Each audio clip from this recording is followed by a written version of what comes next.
Olá! Estamos em mais um episódio da série Vale do Nilo e hoje eu vou apresentar o pesquisador Greg Carr. Ele é um matemático especialista em estudos afro-estadunidenses. Vem com a gente! Na série Vale do Nilo, a gente divulga pesquisadores e conhecimentos afrocentrados, geralmente de difícil acesso. Se inscreva no nosso canal, ative o sininho para receber notificações dos novos vídeos e se você gostou desse episódio, deixe o seu like e compartilhe com quem você acha que vai gostar de saber desse conhecimento. A sua ação é muito valiosa para a continuidade dos nossos trabalhos. Quem é Greg Carr? Greg Carr é um professor associado de estudos afro-americanos na Howard University. A Howard University, não por acaso, foi o primeiro Black College fundado nos Estados Unidos. Ele foi fundado em 1867. Então, desde 1867, meados do século XIX, nos Estados Unidos, começou a abrir os colleges negros, né, as universidades negras para negros, na época do Jim Crow, do conjunto de leis Jim Crow, que eram segregados, porém iguais. Eram segregados, porém tinham direitos iguais, então tinham direito a estudar, inclusive em universidades negras, né? Então a Howard University é histórica e ele é um professor associado lá, chefiou o departamento durante 12 anos. Ele é professor adjunto também da Howard School of Law, que é a escola de direito, né? Ele foi o primeiro vice-presidente da Associação para os Estudos das Civilizações Clássicas Africanas, que eu já comentei lá na palestra do Leonard Jeffries, que também foi um dos fundadores dessa associação, e o Greg Carr também é editor da revista desta associação. Greg Carr também liderou a equipe que projetou a estrutura curricular do curso obrigatório de História e Cultura Afro-Estadunidense do Distrito Escolar da Filadélfia. Então, na Filadélfia também tem uma lei que torna obrigatório o ensino de História e Cultura Afro-Estadunidense. Interessante, né? Bora lá conhecer o que ele falou lá na conferência do Vale do Nilo. Em homenagem ao professor Greg Carr, nós estamos aqui com esse blues de fundo, porque foi sobre isso que ele falou na conferência dele, né? Ele é um matemático, especialista em estudos africanos, né? E o que ele estuda? O que ele apresentou? Na verdade, ele apresentou a potência musical africana traduzida pelo blues, né? Então, e como essa frequência musical e a Blue Note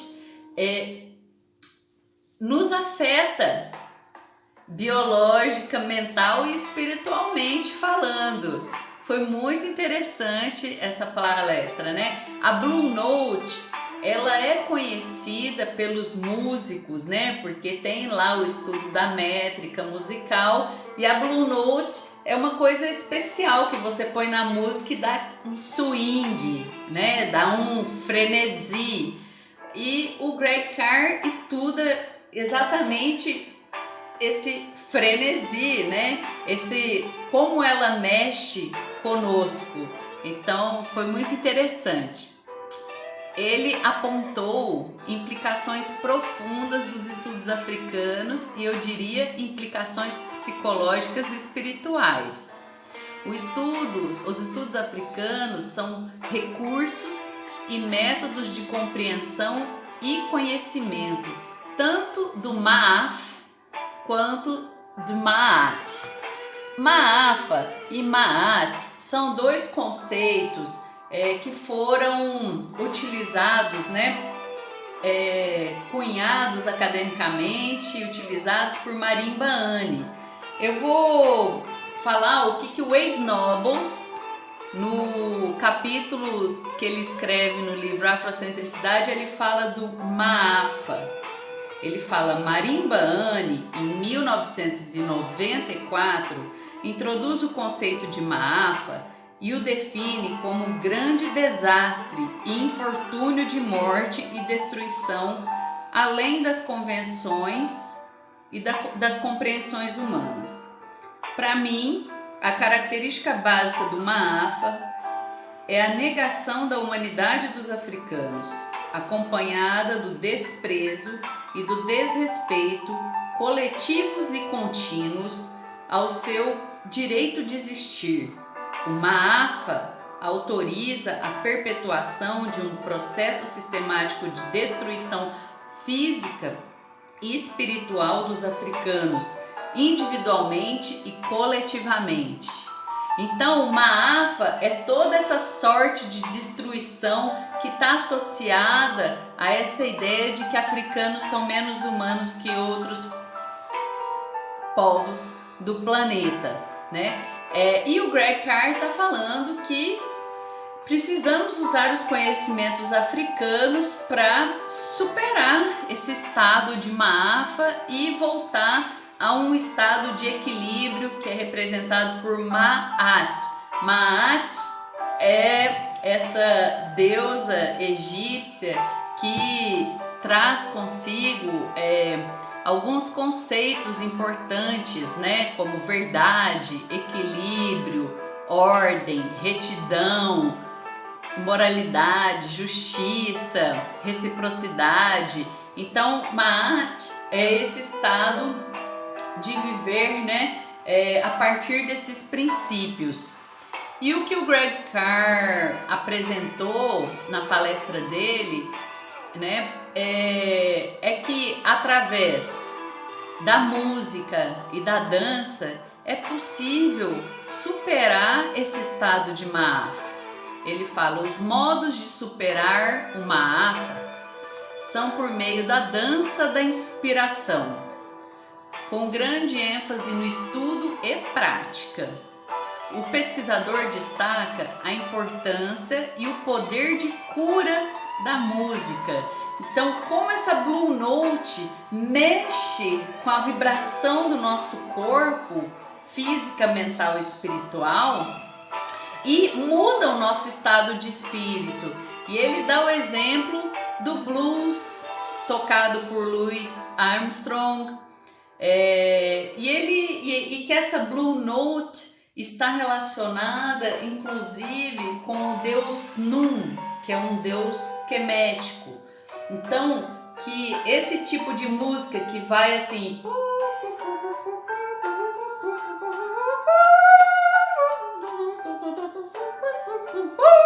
então que essa instabilidade, né, que essa ginga, esse movimento da música de raiz africana, né, essa música purifica a alma e permite resistir, renovar, combinar com uma identidade fortificada. Por meio da música, a pessoa pode extravasar e vivenciar o dilúvio de emoções, lavando as confusões e restaurando o Ma'at, né, que é esse conceito quemético. Greg Carr destaca a importância de montar grupos de estudo, de incluir esses conhecimentos nos processos educacionais formais e de questionar a sua própria maestria no sentido de buscar ser mais, né? Ele indica também o livro African Power, do professor Asa Hiller III, e o livro Smart Power, de Joseph Nee, como leituras importantes para esse trabalho de organizar um currículo importante e substancialmente eficaz para o fortalecimento das identidades das nossas crianças, jovens, do próprio currículo escolar e mesmo universitário. E eu que sou da capoeira, fiquei ouvindo essa palestra e pensando que é isso que acontece, por exemplo, na roda de capoeira com o berimbau, né? Que a gente...